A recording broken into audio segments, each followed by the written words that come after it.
Jadi seakan-akan dia masih di SMA tapi sudah merasakan milieu di industri gitu ya. Iya, dia benar-benar sudah feel the real atmosphere, real Allah. challenge, real situasi di industri.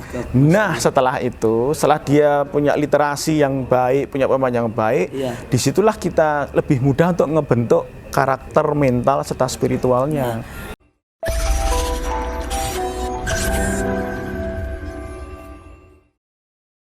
Bismillahirrahmanirrahim. Alhamdulillah, wassalatu wassalamu ala rasulillah wa ala alihi wa sahbihi wa wala mabad.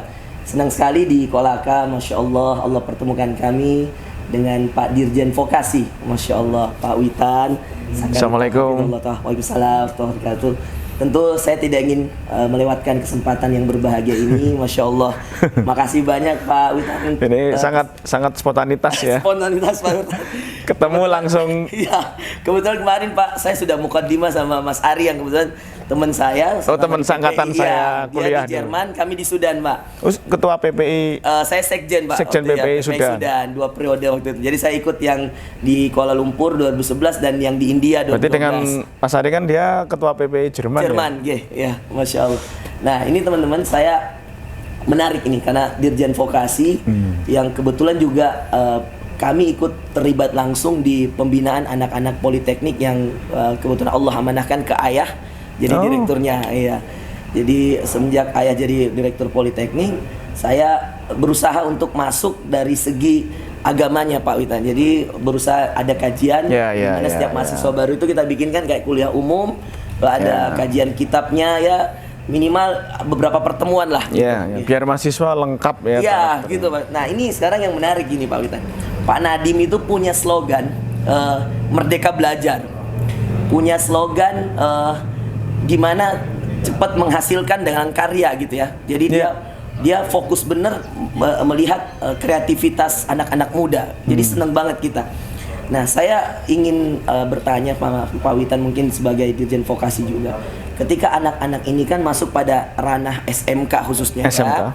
Kemudian dia bekerja di perusahaan. Taruhlah kalau di Kolaka di Antam atau di Vale. Nah, dengan usia muda ketika lulus SMK ya, bisa jadi ada peluang pekerjaan ya Pak Witan. Berarti Mas lulus SMK kan sekitar 18 tahun. 18, betul. 18. Masuk ke Antam Vale. Nah, usia 20 misal, taruhlah Pak Witan, ada jamaah saya yang sudah kerja di PT Antam, orang Kolaka asli, anak muda, Masya Allah. Dan Masya Allah, Alhamdulillah karena dia kajian-kajian, dia nikah di usia 21 tahun Pak nikah, Pak Witan. Terus yang unik, menarik, semua uang pernikahannya dari gajinya di PT Antam. Di Antam. Ya. Nah, menarik ini. Jadi saya bilang, jadi kamu selama 3 tahun kerja di Antam bisa langsung untuk nikah. Dan nikahnya itu mohon maaf karena perempuannya orang Bugis ya. Jadi dia orang Kolaka, nikah dengan orang Bugis, Pak. Bugis itu ada namanya uang panai. Uang panainya. Jadi lumayan Pak Witan. Itu direktur kerjasama kita juga dapat orang Makassar. Makanya harus panai juga. Harus ada uang panai juga Pak Witan. Jadi subhanallah saya merasa kagum ya dengan anak yang seperti ini. Masya Allah dia hemat uangnya dan tidak boros. Nah, cuman di sisi yang sama dia sering bercerita bahwa banyak teman-temannya dengan uang yang banyak masih tergiur dengan foya-foya, dengan menyalahgunakan keuangannya dan seterusnya Pak Witan. Nah, apa kira-kira strategi nih yang Pak Witan ingin siapkan buat anak-anak SMK yang insya Allah nanti kita berharap besar mereka akan menjadi orang-orang yang sukses lah, tidak perlu lama karena mereka langsung terlibat di lapangan pekerjaan. Jadi kebetulan sekali Pak Ustadz, kebetulan sekali sekarang kan kita sedang merombak atau merevisi kurikulum SMK. Jadi kurikulum SMK dan cara pembelajaran SMK itu kita rombak. Masya Allah. Sehingga anak SMK itu ketika bersekolah 3 tahun di SMK itu tidak hanya dilatih skills teknisnya saja, tetapi tidak diperkuat dengan soft skills, attitude, karakter, mental, mindset. Masya Allah. Nah, ini di kurikulum baru itu kita kurangin kadar hard skillnya. Kadar hard skillnya dikurangin. Kita kurangin, tapi bukannya tidak terampil. Hard skill itu tetap diajarkan, tetapi dengan cara project based learning. Project based learning namanya. Jadi pembelajaran, tapi mengerjakan project real. Jadi project real dari industri dibawa masuk ke dalam kelas.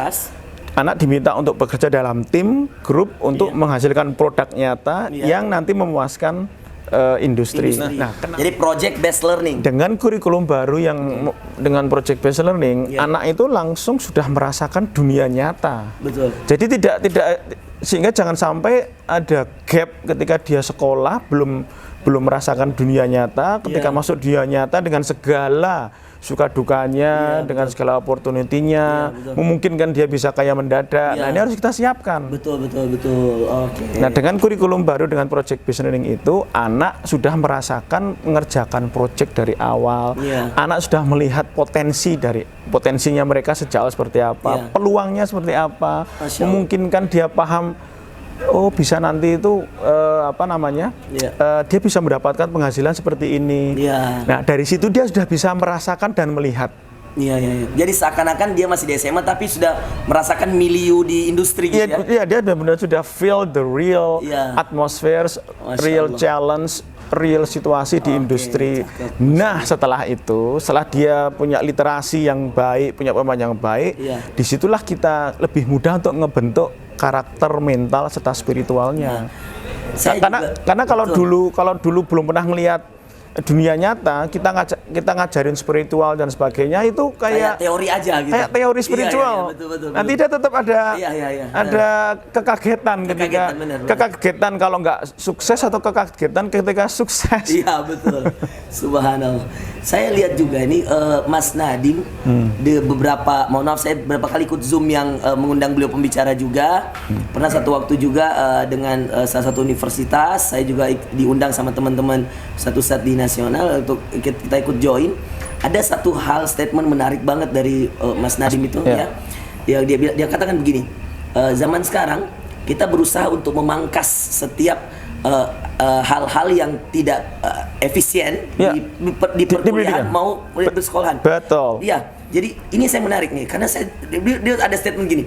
Coba kalian ingat-ingat berapa banyak pelajaran yang masih lengket sampai sekarang. Yang digunakan sampai sekarang. Contohnya saya. Saya D3 Teknik Mesin. S1 Teknik Mesin. S2 Teknik Mesin. S3 Teknik Mesin. Berapa persen ilmu mesin saya gunakan bekerja? 90%, betul. Yang sekarang saya gunakan tuh berapa persen? Sedikit sekali. Tidak nyampe 1%. Ya Allah. Terus ngapain saya belajar segitu banyak ilmu matematika, fisika, termodinamik? Yang saya gunakan kan lebih pada ilmu komunikasi, critical thinking, kreativitas, mendengarkan orang lain. Ini padahal nggak dipelajari di kampus dulu. Ya, tidak terlalu kuat. Tidak terlalu kuat. Jadi makanya di kurikulum SMK pun kita pangkas yang sifatnya teknis yang nggak mungkin cuma digunakan. Benar, betul. Kita pangkas, tapi tetap kita ajarkan dalam bentuk project based learning. Jadi anak memang diminta untuk belajar sambil menyelesaikan tantangan nyata. Betul. Jadi dia kayak real banget hidupnya. Real banget. Betul. Nah, ketika dia sudah terekspos secepatnya dengan dunia nyata, maka pelajaran spiritual, mental itu sudah punya konteks real. Betul, dia akan langsung include di dalam base learning ini. Dunia nyata. Dia bisa ngelihat project itu duitnya segini. Wah, cakep ya. Dari awal kan. Duitnya segini nih.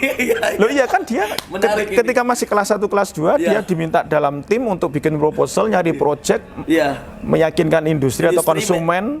Ternyata bisa goal, ternyata bisa tuh nyari duit dari awal. Betul. Jadi dia udah prepare banget, udah masuk di sementara dia lagi SMK dia udah prepare banget. Oh, gambaran saya tuh akan kayak gini. Bahkan guru agamanya pun itu guru agama nanti yang berbasis project.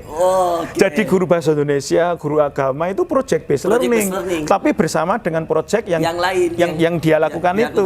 Betul, sehingga nanti guru agama bisa dengan kontekstual. Bukan tekstual lagi, benar-benar. Sudah praktek, coba kalian kemarin diajarin Pak Guru atau Bu Guru animasi misalnya, cari project kalian dapatkan berapa nilainya, berapa harganya, berapa untungnya. Betul. Berarti kalian nanti di tahun keberapa sudah punya uang sekian. Sudah punya bayangan belum untuk manfaatkan untuk kebaikan, kemaslahatan.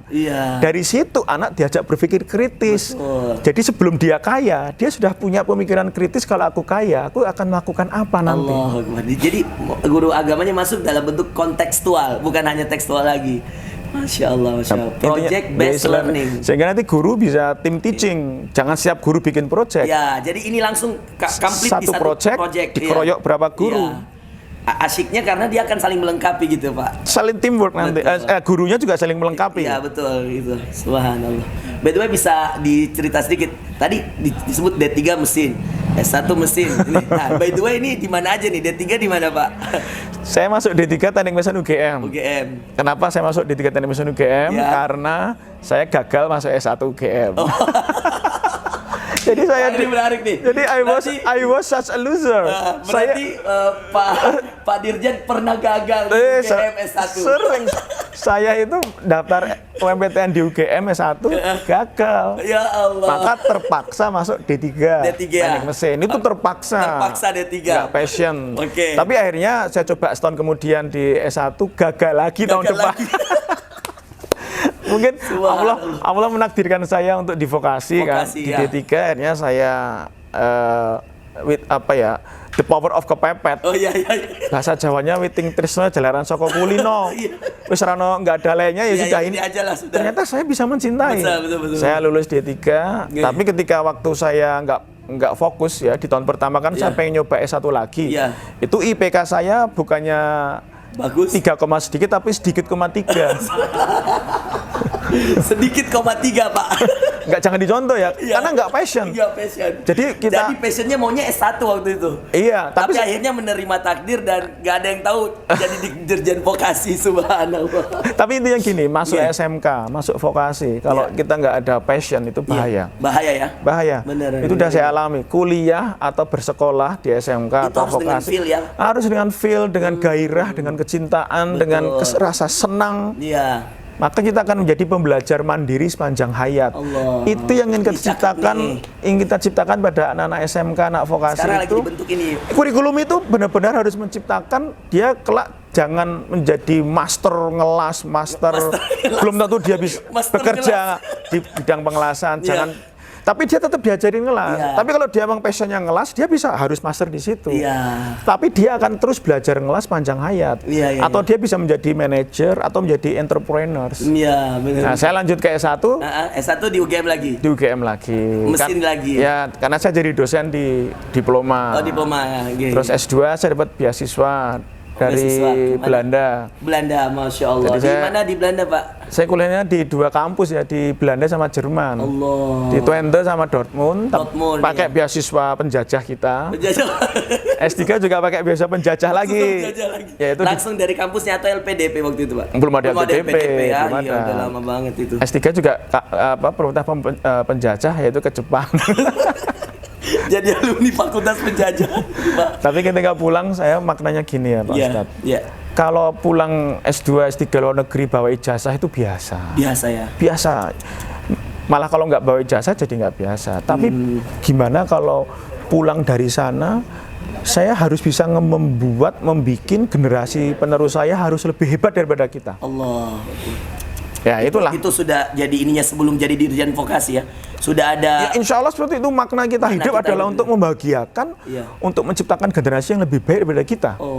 Oleh karena itu ketika kita mengelola SMK, perguruan tinggi vokasi, politeknik, institut, sekolah tinggi, universitas, iya, kurikulum kita rombak, guru-gurunya pun kita juga mindsetnya rubah. Kalau kurikulumnya sudah berubah, gurunya belum berubah, susah gitu ya. Sulit sekali. Karena the real kurikulum itu adalah guru. Iya, itu Mas Nadim sering ulang itu Mas Nadim ya. Saya kan follow Instagramnya juga. Oh gitu ya. Oh iya, itu kurikulumnya sebenarnya itu guru.